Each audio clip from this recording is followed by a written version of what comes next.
How to raise kids to become entrepreneurs. So growing up, I witnessed my dad become an entrepreneur, and by extension, my mom did as well. And years later, I became an entrepreneur, and so did my second youngest brother, and by extension, his wife. And now even my youngest brother is on a mission to become an entrepreneur as well. And so one day that got me thinking, okay, how did this happen? Like, how did we become a family of entrepreneurs? And after reflecting on it, I realized that it wasn't something that happened by chance or by some mistake that this all came together. In fact, looking back at everything, I can see the exact steps that led us to become a family of business people, a family of entrepreneurs. And so in this video, what I want to do is cover an interview with my dad about raising a family of entrepreneurs, what I picked up on at a very young age, and what steps I am taking to nudge my kids into entrepreneurship. But before I dive in, let me quickly introduce myself. I'm Sean, self-made millionaire and entrepreneur, and I'm on a mission to help people start, fund, and grow their business. As always, what I'm going to do is put the timestamps for this video somewhere down in the description below so that you can skip to the part that you want to learn the most about. But look, if you have kids or you are planning to have kids and you want to teach them about entrepreneurship, make sure you watch this entire video. Okay, let's dive in with the first question for my dad. What lessons would you say you taught us about money? When you was growing up and if I didn't have the money or you didn't have the money to purchase something you wanted, I would teach you how to earn it by cutting grass, washing cars, doing work around the house, helping neighbors out to earn them. And as a result, I knew that I needed money in order to purchase the things that I wanted, which at that time was simple stuff like being able to buy candy at the candy lady store, or getting a video game, or just buying a nice pair of shoes. And so I think the first step in raising entrepreneurs is to teach your kids about money and leave something to be desired by them. Because since I didn't have money and I wasn't able to legally work yet, I started businesses as a kid without even realizing it. I was selling lemonade, I was going door to door and selling cookies, I was washing cars, and I was mowing grass. And look, I had a solid client base.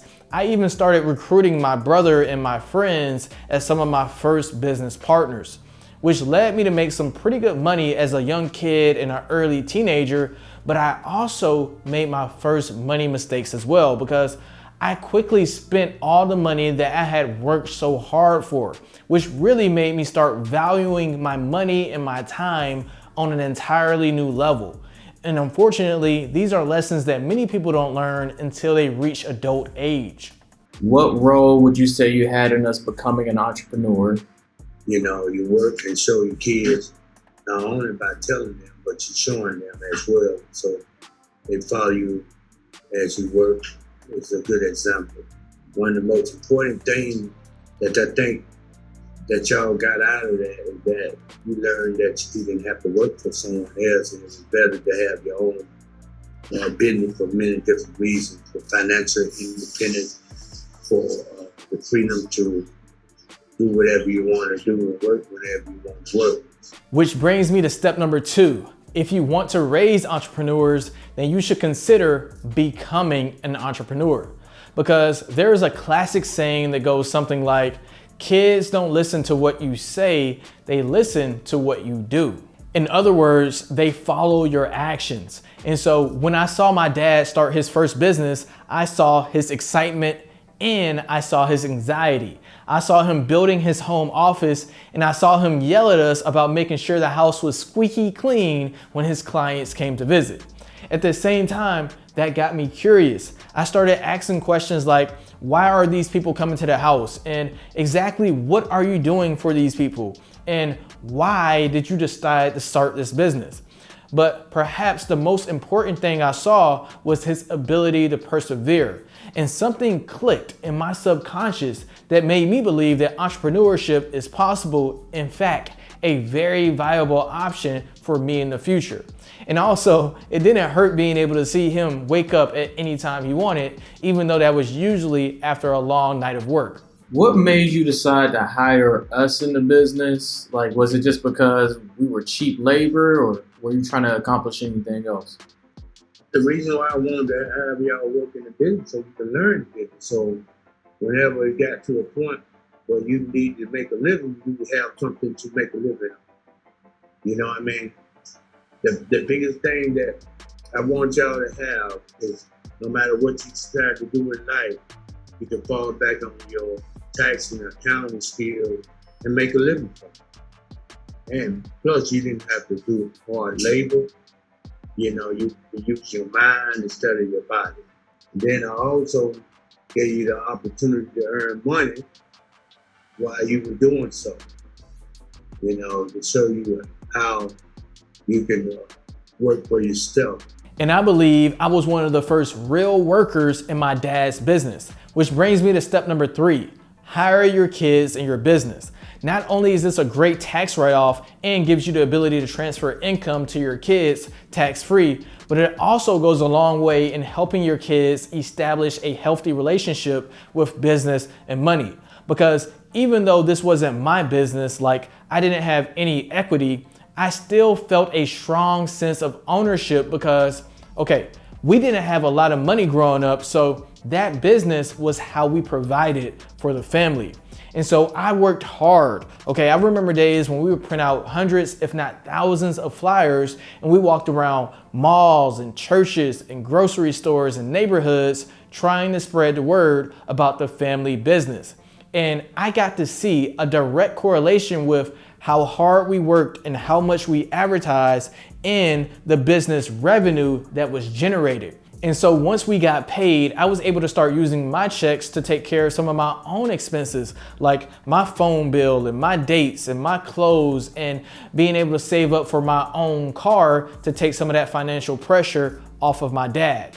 But more importantly, I got to see how business finances work. Like when the business generated revenue, we would use that revenue to pay for business expenses, and then the profits were being used to pay for necessary living expenses, and then the rest of the profits were reinvested back into the business to generate more revenue.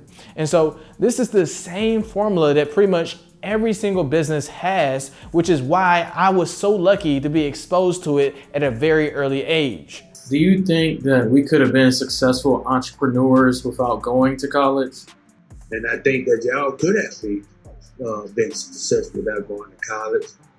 But, you know, college teaches you a lot of things that are not just a career, you know, in a certain area. It kind of, it's a well-rounded adventure. And so I had my own decision to make. Ultimately, I went to college and I studied accounting.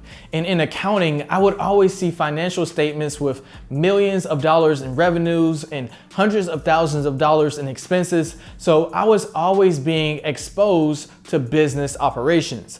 And at some point, it didn't make sense in my brain anymore for my work to be capped or my income to be capped. So in college, I started my first business. I stayed in college because I was already in too deep, but I went ahead and started my first business. When we started our first business, you just seemed to be a little bit worried. Why would you say you felt maybe a little worried about that? Of course, when you first start off something, you want to make sure that your kids doesn't waste a lot of time, you know, doing something that they can't use to take care of themselves. So that would be one concern. And he would always talk to me about business risks and the stress that comes along with business, and there's other ways to make money, which brings me to step number 4. Do what parents do best and worry. Okay, I think it's safe to say that every parent wants their child to have a great life and be successful. And sometimes that means parents will try to shield their child from any potential risks. But I think this is very healthy, especially for new entrepreneurs, because, okay, business is hard and not everyone will be successful. But if you are intimately aware of all the pitfalls and all the risks associated with business, then you can avoid making some critical mistakes, or even better, expect failure to happen and put together a plan to overcome it.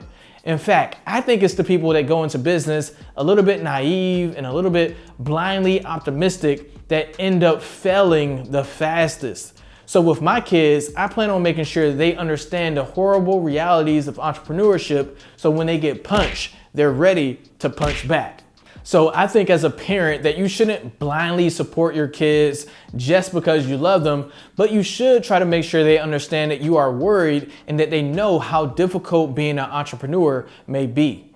Let me switch gears and ask you, like, what role do you think mom had in either helping you in the business or just helping you maybe manage the household while you were working in the business? Mama had part of the role of helping me in the business on many occasions, y'all were too little to help. She helped out. She answered the phone. She took down notes. You know, she was a clerk, a tax assistant. She filed reports. You know, she faxed items. She did a lot of stuff. A lot of things in the business that we had to do. So this really answers the question of how we became a family of entrepreneurs. And that is, we established, without even realizing it, step number 5, a family entrepreneurial culture. Because I think once you see someone that is close to you, someone that you love, start a business and become successful and blaze their own path, then you start to believe that, well, they're like me, so I can do that as well. And so I started my businesses, and then my wife quit her job and got involved in my businesses. And my brother and his wife started a business together, and my best friend has multiple business ventures as well. And so at the end of the day, the people and the culture are ultimately what created a family of entrepreneurs. Now, I hope you enjoyed this and it all made sense. Coming up next, I have 2 more videos that talk about business that you may enjoy. So check those out if you haven't already, and I'll see you over there. Also, this is a new channel and I'm trying really hard to get my subscribers up. So if you subscribe, please tell me in the comment section below so I can personally reply and thank you.